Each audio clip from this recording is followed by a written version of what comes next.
دوستان عزیز سلام. اگر قصد مسافرت دارید خواهش میکنم در کنار ملزومات سفر یک چسب هم حتما همراهتون باشه. دلیلش هم الان انشالله بهتون میگم. این خودرو آریزو 6 هست و متاسفانه داخل جاده ضربه خورد و اولین حرفی که من به حساب بهشون زدم این بود که برگردن سر جاش، مجدد بزنیدش انشالله سر جاش. این چسب نگاه به این شکل اینجا بزنید. الان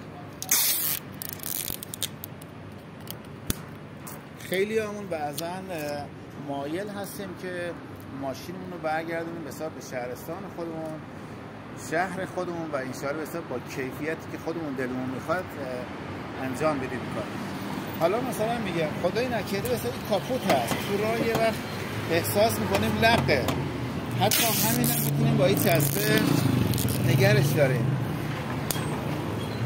حالا مثلا به جای بسای یه دونه مثلا دو سه دونه بهش میزنیم، لقیه رو میگیریم با این کاره. باعث میشه که البته هر چقدر که لازم هست میزنیم، جوری میزنیم که راحت بتونیم به مسافرتمون ادامه بدیم و با امید خدا سالم برگردیم به شهر خودمون. خواهش میکنم این ویدیو رو لایک انشالله و حتما برای دوستان، فامیل و هر کس که علاقه بهش دارید حتما انشالله بفرستید.